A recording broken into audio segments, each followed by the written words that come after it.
Capítulo 5 de Crimen y Castigo. Raskolnikov penetró en el departamento con la expresión de un hombre que trata por todos los medios de no echarse a reír. Detrás de él, con los ojos alterados y convulsos de ira, entró Razumikin, rojo como una amapola, aparentando una calma que no sentía. El rostro y la silueta de este último eran realmente grotescos en ese momento y justificaban casi la hilaridad de su compañero. Antes de ser presentado, Raskolnikov se inclinó ante el dueño de casa, que de pie en el centro de la habitación interrogaba con la mirada a sus visitantes, y le tendió la mano, aparentando los mayores esfuerzos para conservar la seriedad y poder por lo menos pronunciar las breves frases indispensables en una presentación. Pero apenas había logrado adoptar un aire correcto y balbucear pocas palabras, sus ojos se posaron de nuevo sobre Razumikin, y su risa contenida estalló con fuerza irresistible. El indescriptible furor de Razumikin ante las sonoras carcajadas de su amigo dieron a la escena una apariencia de alegría natural y, lo que es más, sincera por completo. Razumikin, sin proponérselo, contribuyó a acentuar esa impresión. ¡Oh, que el diablo te!, rugió haciendo un violento ademán y derribando una mesita alta sobre la que había un vaso de té. «Señores, no destrocen el moblaje, están perjudicando al Estado», exclamó Porfirio en tono jocoso. Raskolnikov reía con todas sus ganas, olvidando su mano en la del dueño de casa, pero con exacta noción de la medida, aguardaba el momento de retirarla en forma que pareciera natural por completo. Razumikin, definitivamente aterrado por la caída de la mesita y la rotura del vaso, miraba atontado los pedazos de vidrio hasta que con un movimiento brusco se acercó a la ventana, mirando hacia afuera vuelto de espalda a los otros. Porfirio Petrovich también reía, pero era evidente que esperaba explicaciones. En un rincón, sentado en una silla, se encontraba Samiotov. Al aparecer los visitantes se había levantado a medias, observando con la boca entreabierta por una sonrisa. Sin embargo, la escena le había causado cierta perplejidad, hasta un poco de desconfianza, y contemplaba a Raskolnikov con singular curiosidad. Su presencia causó una desagradable sorpresa al joven, que no esperaba encontrarlo allí. «Otra cosa que deberé tomar en consideración», pensó. «Discúlpeme, le ruego», comenzó aparentando confusión. Raskolnikov no tiene por qué disculparse. Me proporcionaron un verdadero placer. Entraron con tanta alegría y ese ni siquiera quiere dar los buenos días», continuó Porfirio Petrovich indicando a Razumikin. «No me explico por qué razón se ha enfadado tanto. Solo le dije cuando veníamos que parecía un Romeo. Se lo demostraré. Supongo que no es por otra cosa». «Estúpido», gritó Razumikin sin volverse. «Debe tener motivos muy serios para encolerizarse por esa simple palabra», asintió Porfirio riendo. «Ya apareció el juez de instrucción. Que el diablo cargue con todos ustedes», exclamó Razumikin, recobrando el buen humor y avanzando hacia Porfirio, con el rostro iluminado por una franca sonrisa. «Basta de tonterías», continuó. «A nuestro asunto. Este es mi amigo Rodion Romanovich Raskolnikov, que ha oído hablar de ti y desea conocerte. Además, tiene que arreglar un asuntillo contigo». «Hola, Samiotov, ¿tú también aquí?» «Ah, ¿se conocen? ¿Desde cuándo?» «¿Qué quiere decir esto?», pensó alarmado Raskolnikov. Samiotov pareció turbado, pero esa impresión no duró mucho. «Ayer, en tu casa, nos conocimos ayer», dijo como restando importancia al asunto. «Vamos, entonces la providencia lo ha hecho todo.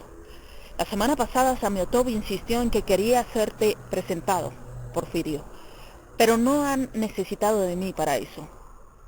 ¿Dónde tienes el tabaco?»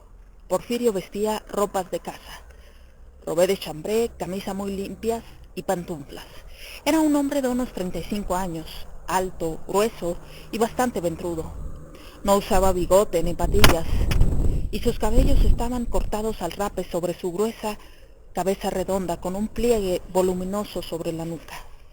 Su rostro mofletudo, redondo y un tanto achatado, de tinte enfermizo, casi verdoso, no carecía de vivacidad y hasta de buen humor.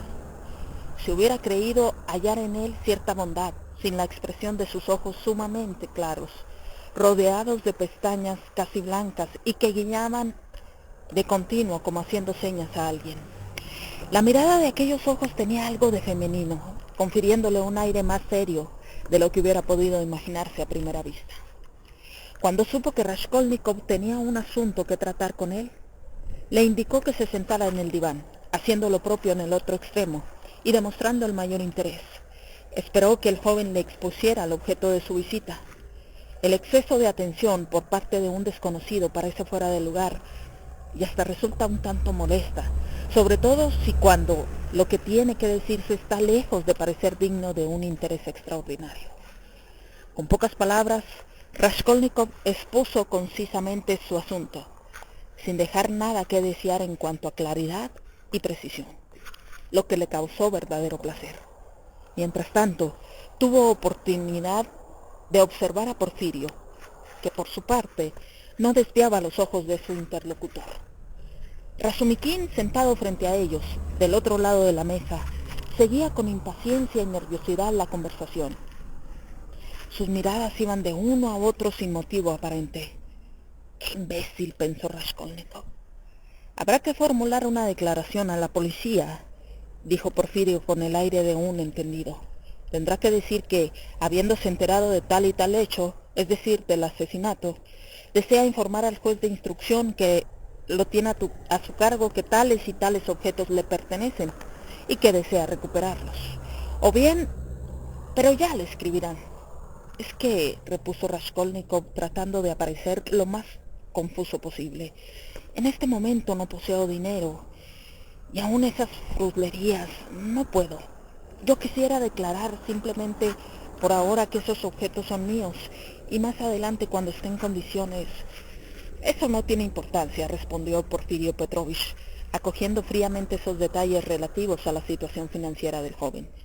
Si lo prefiere, puede escribirme directamente en este sentido, informado de esto y lo otro y declarando que tales y tales objetos me pertenecen, le ruego. ¿Puedo hacer esa solicitud en papel corriente?, preguntó con apresuramiento Raskolnikov, indicando de nuevo así su interés por la parte financiera del asunto. Oh, cualquier papel es bueno para esto. Porfirio lo miró con aspecto francamente burlón, guiñando los ojos como si le hiciera una señal de inteligencia. ¿Acaso aquello fue fruto exclusivo de la imaginación de Raskolnikov? Pues se produjo con la rapidez del relámpago, pero el joven hubiera jurado que habíale hecho un guiño como para advertirle algo. El diablo sabía por qué razón. Lo sabe, pensó por un segundo. Perdone que lo moleste por estas tonterías, continuó un poco intranquilo. Estos objetos podrán valer 6 o 7 rublos, pero para mí representan un valor muchísimo mayor por el recuerdo que constituyen. Y experimenté gran inquietud. Vaya, vaya. Por eso te alteraste tanto ayer cuando Zosimov te dijo que Porfirio interrogaba a las personas que habían empeñado alhajas en lo de la vieja, terció Razumikin. Era demasiado. Raskolnikov, agotada su paciencia, dirigió a Razumikin una mirada fulminante, pero de inmediato se recobró. Querido, creo que te burlas de mí. Reconozco que me preocupo tal vez demasiado de cosas que a tus ojos son insignificantes, pero ello no es razón para que me consideres un avaro, un egoísta, pues esos objetos insignificantes tienen un valor sentimental muy elevado, por lo que representan para mí como recuerdo. Vuelvo a repetir. Te dije no hace mucho tiempo que ese reloj de plata era lo único que nos quedaba de mi padre. Búrlate de mí todo lo que quieras, pero mi madre ha venido a visitarme. Y si ella supiera que ese reloj se ha perdido, quedaría desesperada y sin consuelo. Oh, las mujeres. Pero no se trata de esto. Has interpretado mal mi pensamiento. Quise decir todo lo contrario, exclamó Razumikin con amargura. ¿Habré estado bien? ¿Fue natural esto? ¿No habré exagerado? Se preguntaba ansiosamente Raskolnikov. ¿Por qué habré dicho las mujeres? Así que ha llegado su madre, se informó Porfirio por una u otra razón. Sí, en efecto. ¿Y cuándo llegó? Anoche. Porfirio calló por un instante, como reflexionando. Sus cosas no pueden perderse de ningún modo. Por otra parte, esperaba su visita hace tiempo. Al decir esto, arrimó un cenicero a Razumikin, que sacudía sin reparos la ceniza de su cigarrillo sobre la alfombra. Raskolnikov se estremeció, pero Porfirio pareció no advertirlo, ocupado por el cigarrillo de Razumikin. ¿Qué? ¿Lo esperabas? ¿Entonces sabías que había empeñado algo allí?, exclamó Razumikin. Porfirio se dirigió a quemarropa a Raskolnikov. Ambos objetos, el anillo y el reloj, estaban en casa de ella, envueltos en un papel, en el que se veía escrito su nombre con lápiz, al igual que la fecha en que los había recibido en empeño. «Qué buena memoria tiene usted», observó Raskolnikov, con forzada sonrisa, tratando de sostener la mirada de Porfirio sin amedrentarse. Pero no logró del todo su propósito y añadió en forma brusca: «Si hice esa reflexión fue porque pensé que probablemente los clientes de la vieja fuesen numerosos y que le resultaría difícil recordarlos a todos. Por el contrario, veo que recuerda las cosas con tanta precisión y exactitud». «Cretino, insensato, ¿por qué he agregado esto? Es que casi todos los que empeñaron alguna cosa allí se han presentado ya, y el único que aún no lo había hecho era usted», añadió Porfirio con un matiz de ironía casi imperceptible. «Mi salud dejaba bastante que desear. Sí, ya me enteré. Hasta oí decir que había tenido usted algunas contrariedades». «Todavía está muy pálido». «No estoy pálido. Ahora me siento perfectamente bien», interrumpió brutalmente con rabia y elevando el tono Raskolnikov.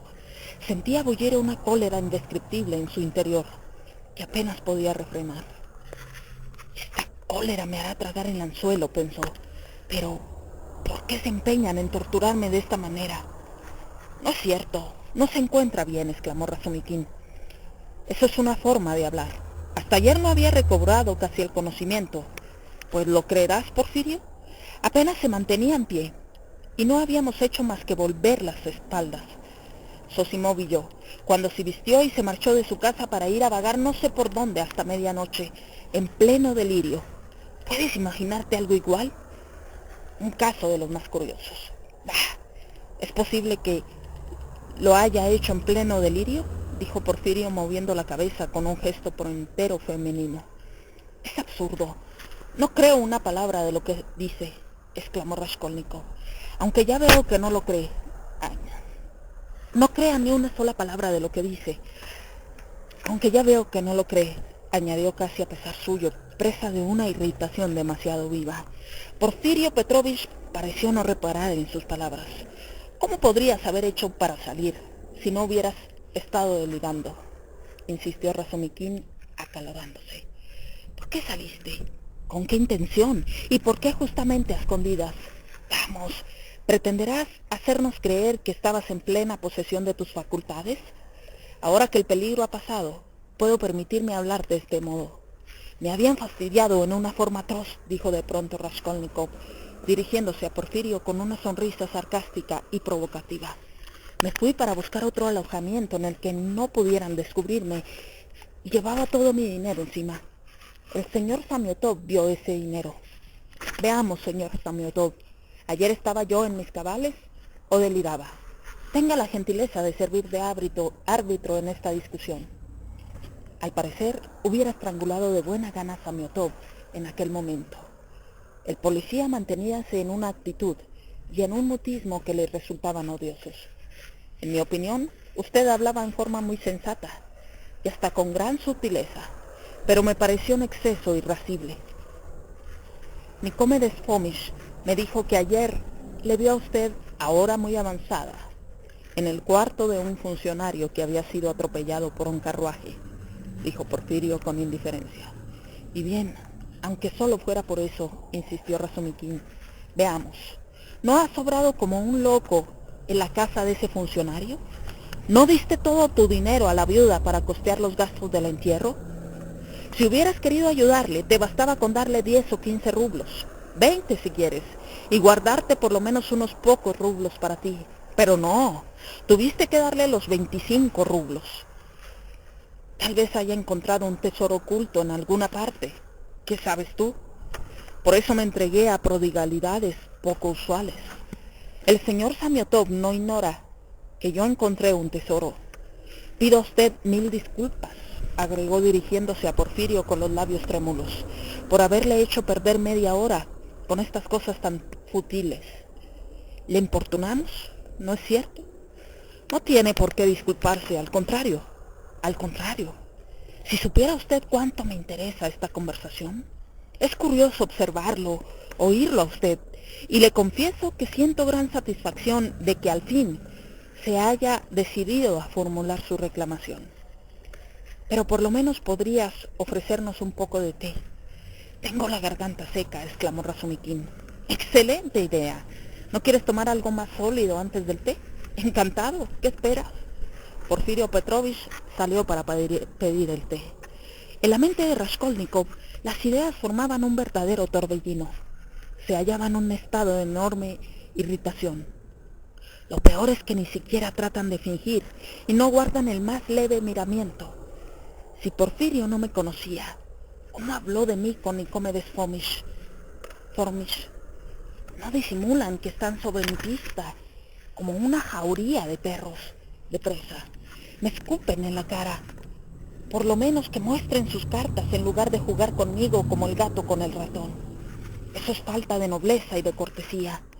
Porfirio Petrovich y tal vez no le permita que siga adelante. Me levantaré, enrostrándoles la verdad, toda la verdad. Así se enterarán de la amplitud de mi desprecio. Mediante un enorme esfuerzo recobró en parte el dominio de sí mismo. ¿Y si todo esto no fuera más que una idea ilusoria?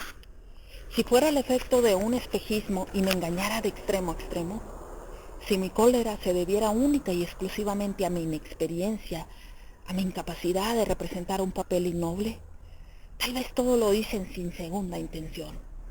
Todas sus palabras son corrientes, pero sin embargo hay algo. Es evidente que hay algo. ¿Por qué dijo simplemente en casa de ella? ¿Por qué Samiotov agregó que yo había hablado con sutileza? ¿Por qué me hablan en ese tono? Sí, es el tono. ¿Cómo no ha chocado esto a Razumikin? Jamás se da cuenta de nada ese tonto. Me parece que tengo fiebre otra vez. Me guiñó los ojos Porfirio hace poco. ¿Sí o no? Es absurdo. ¿Por qué tenía que hacerlo? ¿Pretenderán ponerme los nervios de punta, acorralarme para que confiese? ¿O es un espejismo? ¿O lo saben todo? Hasta Samiotov se muestra insolente. Habrá pasado la noche reflexionando. Yo sabía esto. Está aquí como en su casa y es la primera vez que viene. Porfirio no lo considera un visitante. Permanece sentado dándole la espalda. Ambos se entienden. Se han entendido en lo que me concierne.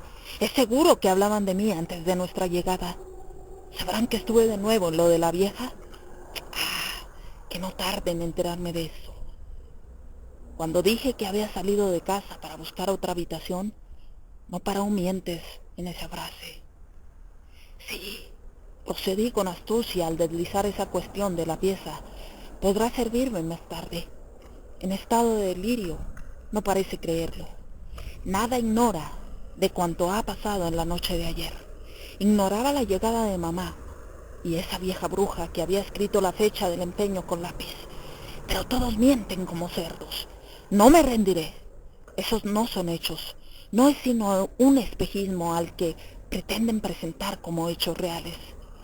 La visita al departamento de la vieja tampoco constituye un hecho. Se explica por mi estado de delirio. Sé lo que tengo que decirles. ¿Tendrán conocimiento de lo que pasó allí? Tengo que decirles, tendrán conocimiento de lo que pasó allí. No me iré sin estar tranquilo acerca de ese punto. ¿Por qué vine?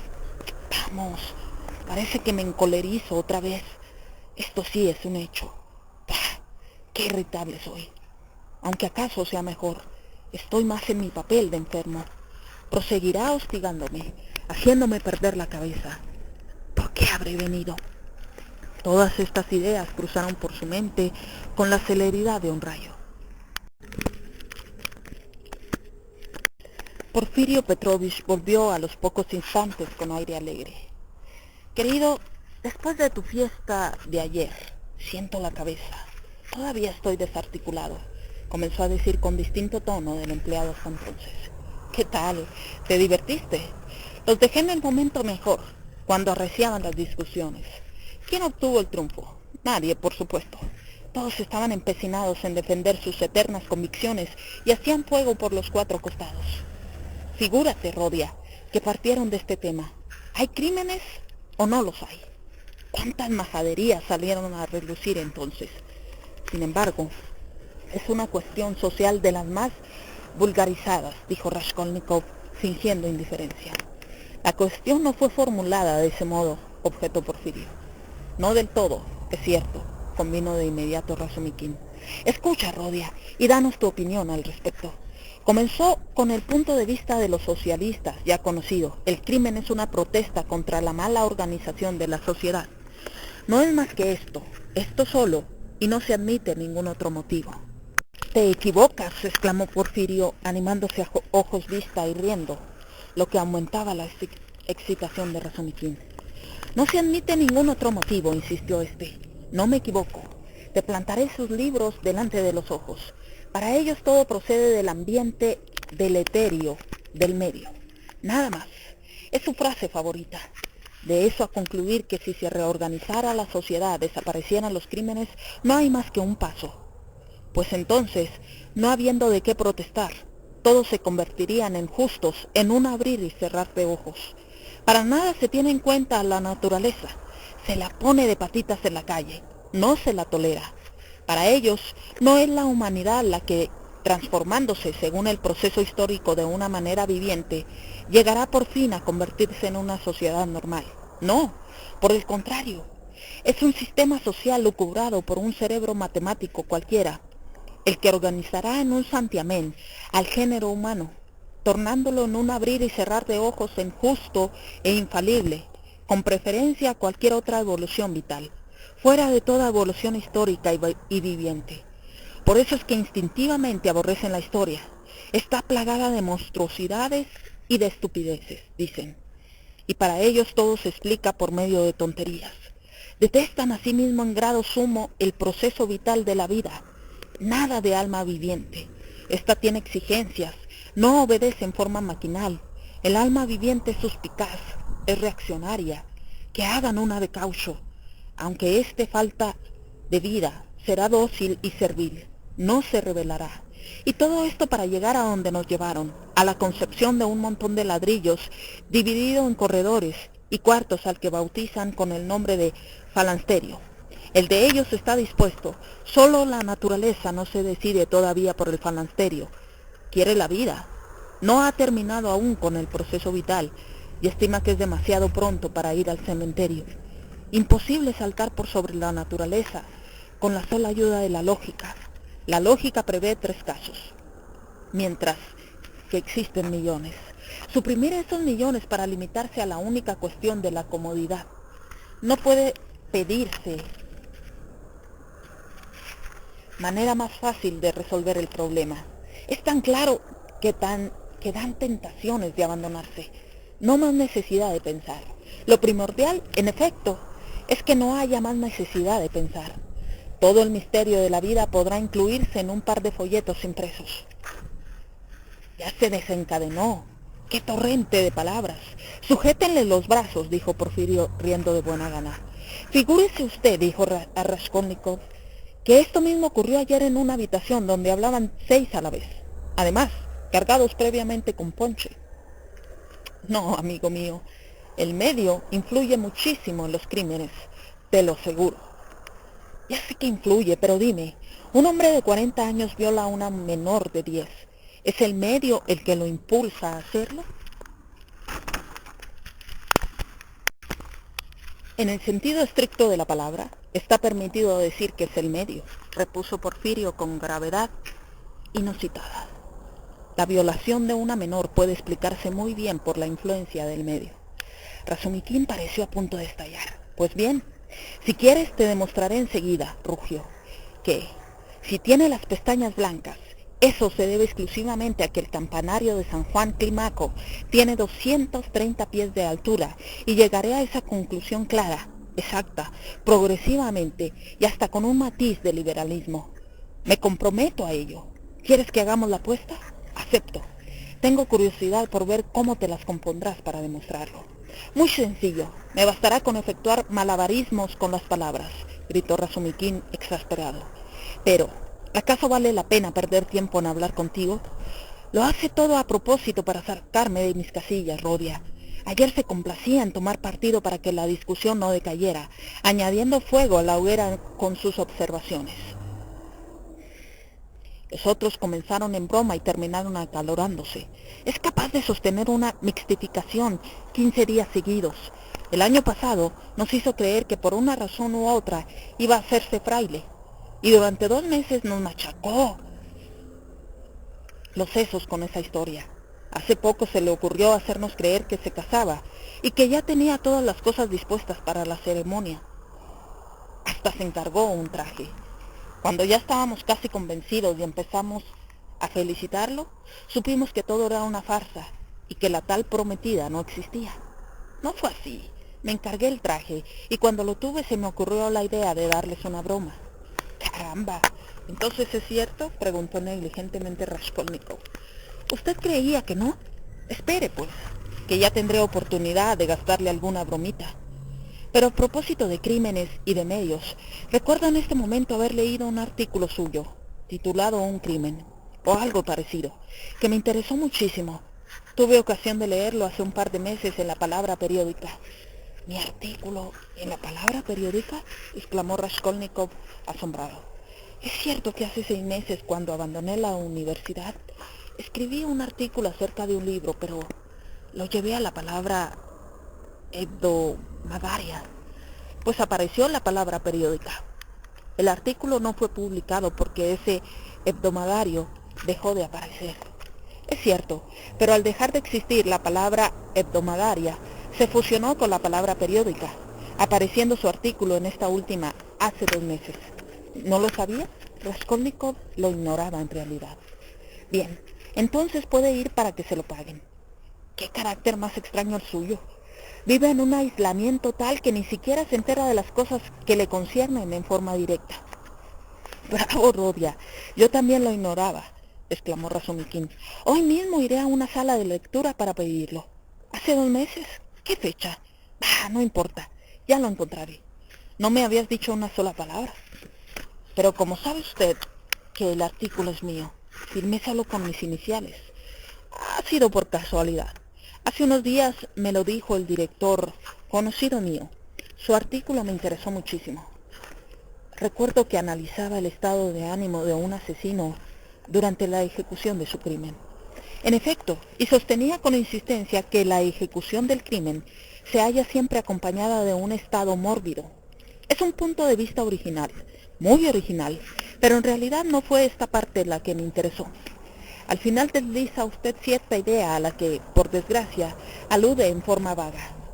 Si lo recuerda, se ve apuntar la tesis de que en el mundo existen ciertos seres que pueden, es decir, no solo pueden, sino que tienen absoluto derecho de cometer toda suerte de acciones deshonrosas y crímenes, y para las cuales la ley no existe.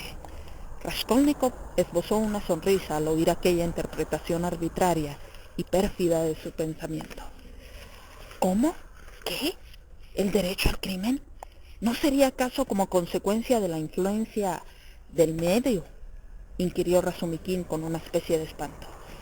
No, no es eso, terció Porfirio.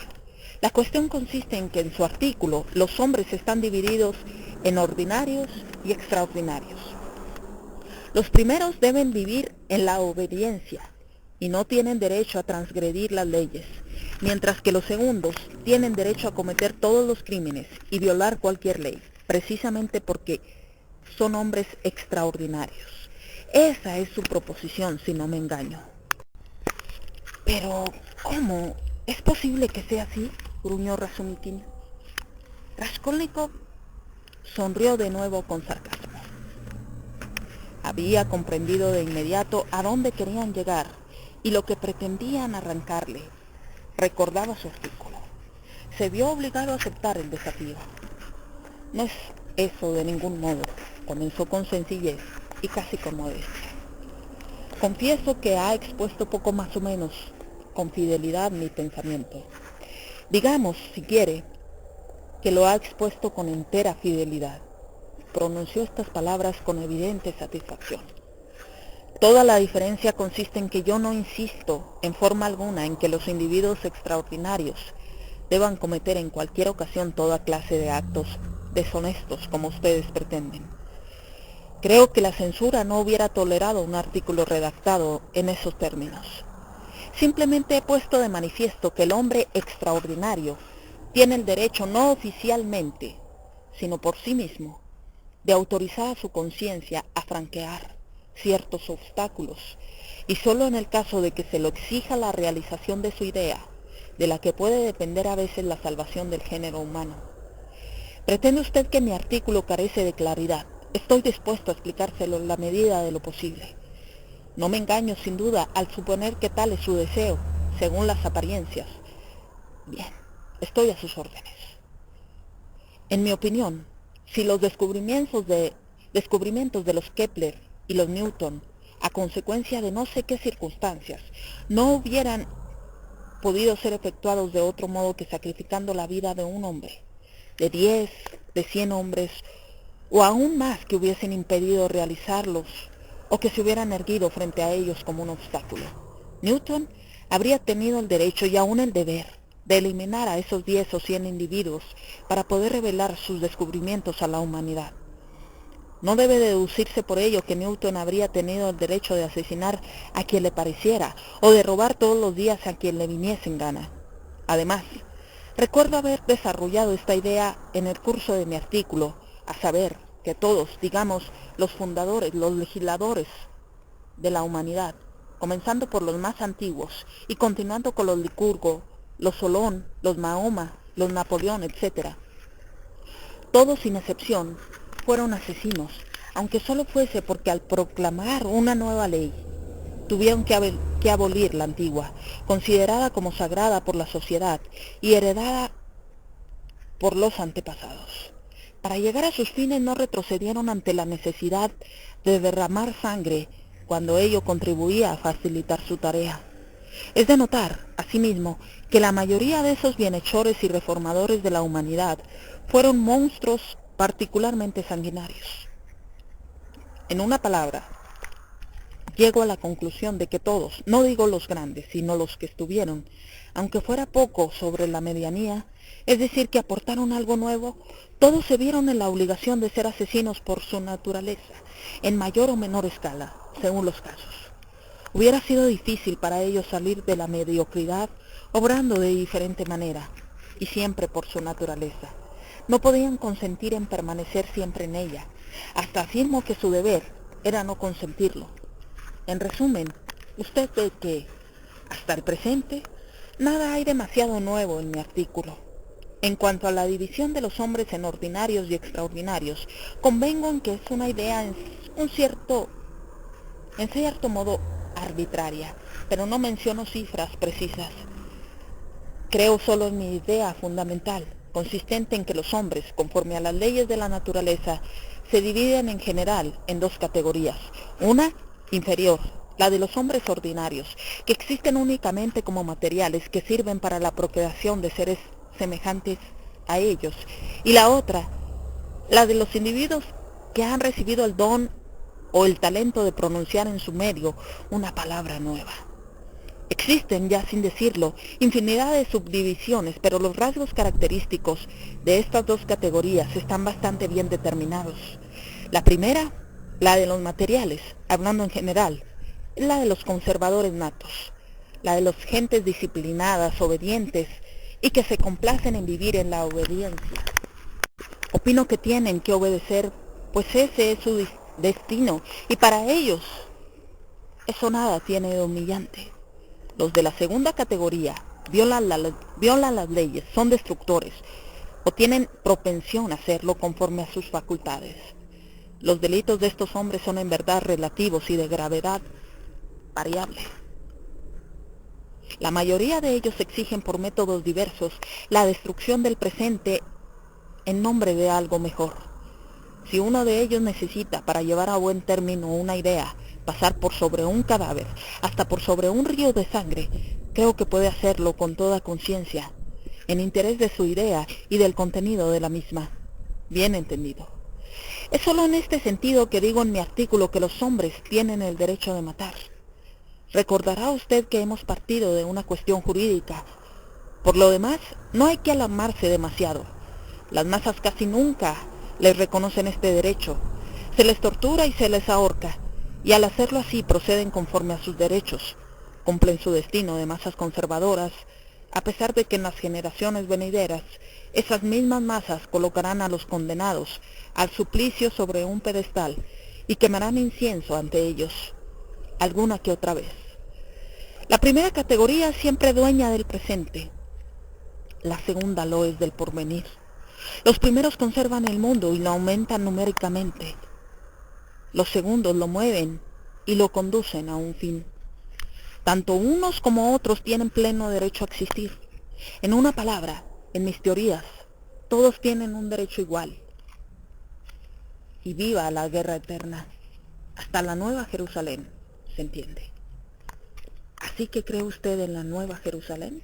Sí, creo, respondió Raskolnikov con firmeza. Al decir esto, lo mismo que durante su largo discurso, había mantenido la vista baja mirando con fijeza a un punto determinado de la alfombra. ¿Y cree usted en Dios? Perdone si me muestro demasiado curioso. Creo en él, repitió Raskolnikov, mirando por fin a Porfirio. ¿Cree en la resurrección de Lázaro? Yo sí creo. ¿Por qué me formula estas preguntas? ¿Cree usted al pie de la letra? Al pie de la letra. Así, es por mera curiosidad. Dispénseme. Pero permítame que vuelva a lo anterior. No siempre se le envía al suplicio. Hay algunos que, por el contrario, que triunfan en vida. Oh, cierto es que algunos obtienen el triunfo en vida y entonces son ellos mismos los que envían al suplicio a los otros, cuando es necesario. La mayor parte obran de ese modo. Su observación no carece de sutileza. Muchas gracias. Pero dígame, ¿cómo se distinguen esos hombres extraordinarios de los que no lo son? ¿Tienen algún signo al nacer? Quiero decir, ¿qué haría falta un poco más de precisión en este punto, o más bien alguna marca exterior para distinguirlos? Dispense esta preocupación. Natural es un hombre práctico y bien intencionado. Pero no habría necesidad de que llevaran, por ejemplo, un uniforme, un atavío cualquiera o un sello especial.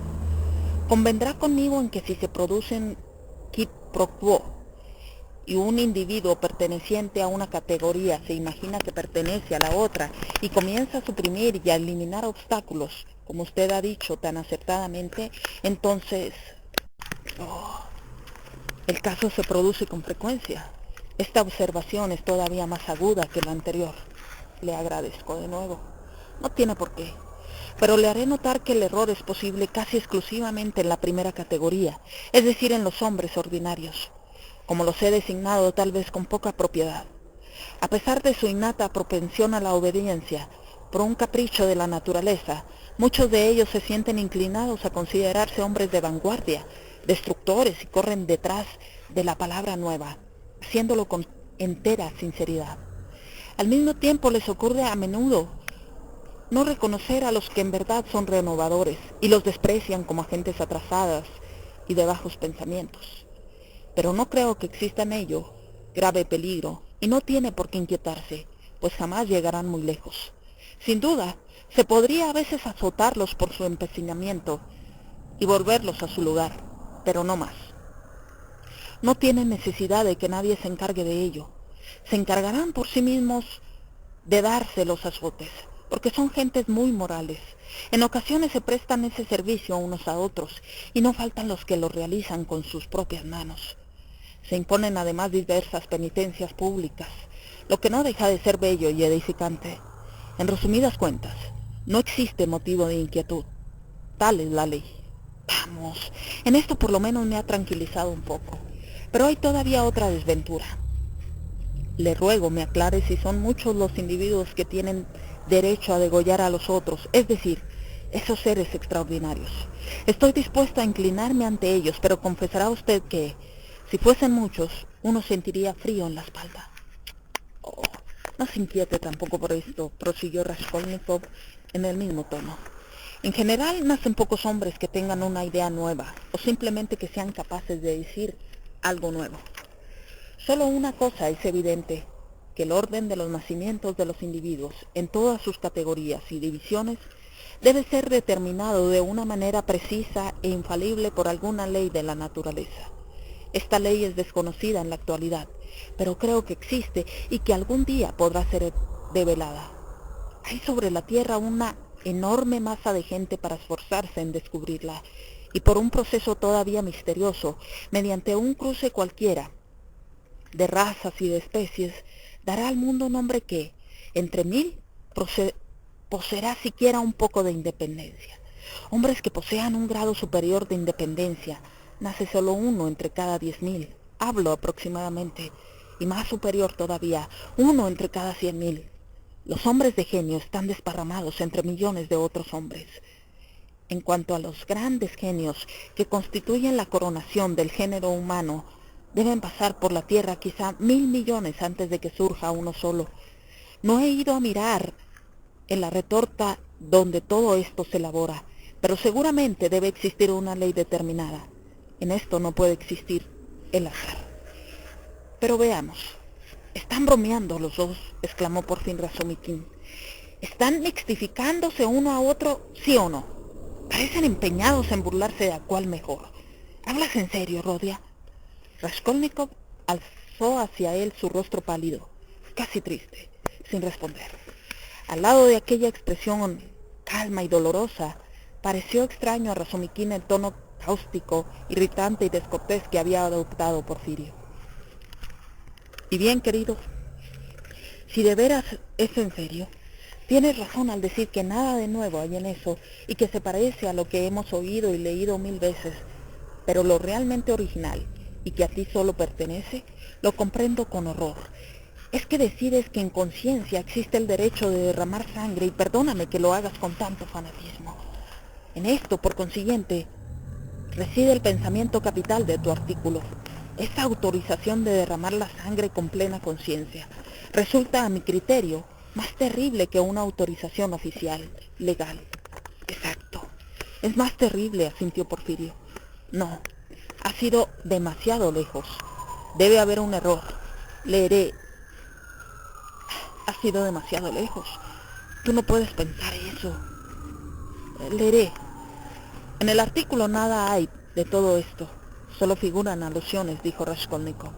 Sí, prosiguió Porfirio. Ahora veo más o menos con claridad la forma en que usted encara el crimen. Disculpe mi insistencia. Acaba de tranquilizarme en lo que concierne a la confusión que podría producirse entre las dos categorías.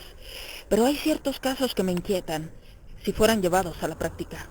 Supongamos, pongo por ejemplo, que un hombre o un joven se imagine ser un Licurgo o un Mahoma, futuro por supuesto. Enseguida tratará de suprimir todos los obstáculos que dificulten el cumplimiento de su misión. Tengo que realizar una larga campaña, se dirá, y para una campaña hace falta dinero. Pondrá manos a la obra para procurarse ese dinero. ¿Adivina usted cómo? Samiotov estornudó en su rincón. Raskolnikov no lo miró siquiera. Debo reconocer que esos casos pueden muy bien registrarse. Los imbéciles en especial y los vanidosos pueden en efecto dejarse arrastrar por esa idea, en particular los jóvenes. ¿Vea usted? ¿Y entonces? ¿Y bien? ¿Qué? Eso no es culpa mía. Siempre ocurrirá lo mismo. Hace poco, señaló a Razumikin, me decía que yo autorizaba la efusión de sangre. ¿Y bien? ¿Qué?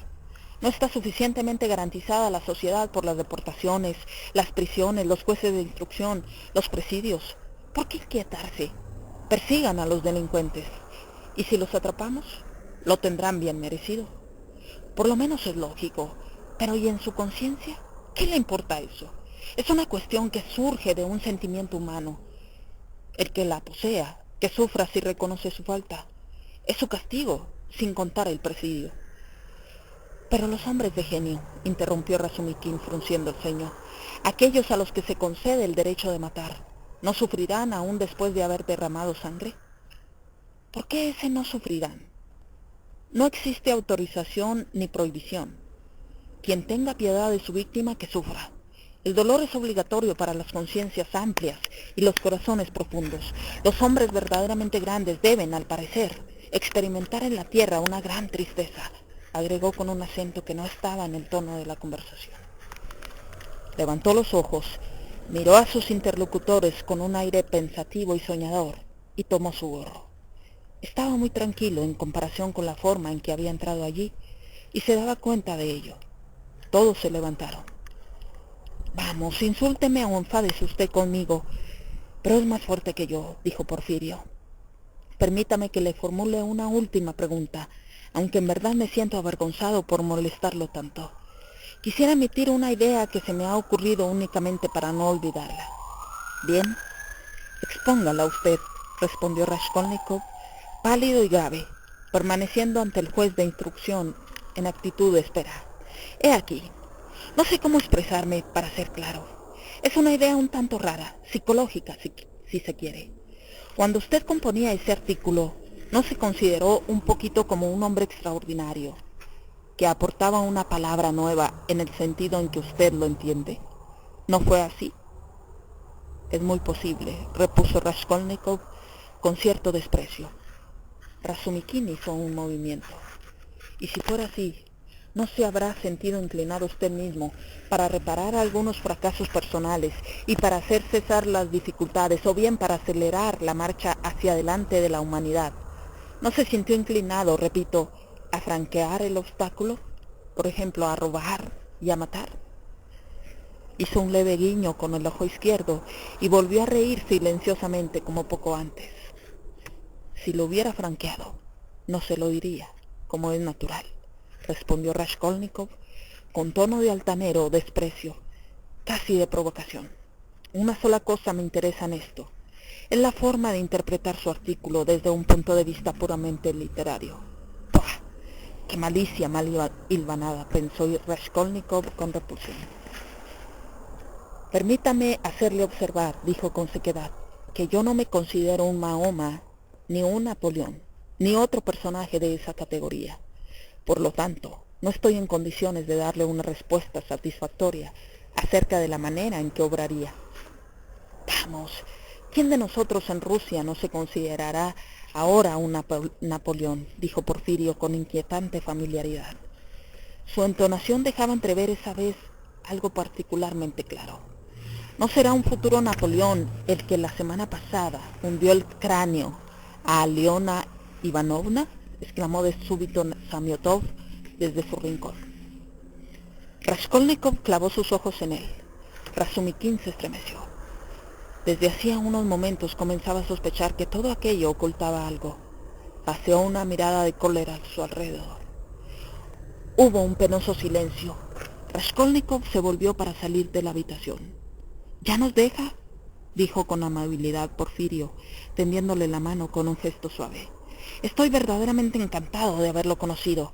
En cuanto a su reclamación, será atendida sin demora. Escriba en el sentido que le indiqué. O mejor, vuelva a verme uno de estos días. Mañana, por ejemplo, estaré a eso de las 11. Probablemente podamos arreglar el asunto. Hablaremos. Usted fue uno de los últimos que estuvieron allí. Tal vez pueda suministrarnos algún dato de interés para la pesquisa. ¿Quiere interrogarme oficialmente con todas las formalidades de rigor?, preguntó Raskolnikov con aspereza. Oh, no hay necesidad por el momento. No me ha comprendido. Mire, no dejo escapar ocasión alguna, y ya he conversado con todos los que tenían objetos empeñados.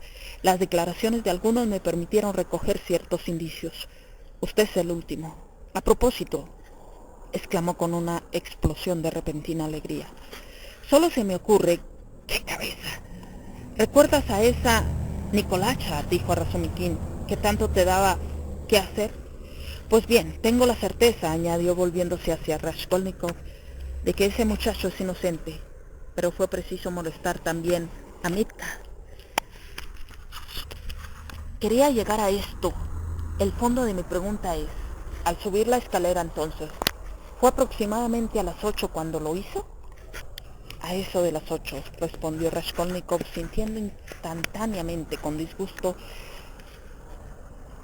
que podía haberse ahorrado esas palabras.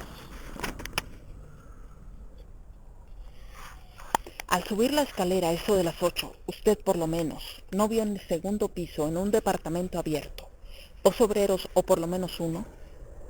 Estaban pintando. ¿No los advirtió? Esto reviste suma importancia para ellos. ¿Pintores? No. No vi nada, respondió lentamente Raskolnikov, como si buscara en su memoria, mientras ponía en juego todas las fuerzas de su espíritu y sufría mil angustias para tratar de descubrir en qué punto estaba la celada. No, no los vi. Ni siquiera noté que hubiera un departamento abierto, pero en el cuarto piso había olfateado el lazo y se regocijaba con su triunfo. Recuerdo que se estaba realizando una mudanza en el departamento de enfrente al de Aliona Ivanovna. Recuerdo con toda precisión que unos exsoldados transportaban un diván y me obligaron a pegarme contra la pared. ¿Pero pintores? No, no recuerdo. Y me parece que en ninguna parte había un departamento abierto. No, no lo había. ¿Pero qué te pasa?, exclamó Razumikin como si por fin comprendiera. Vamos, Porfirio.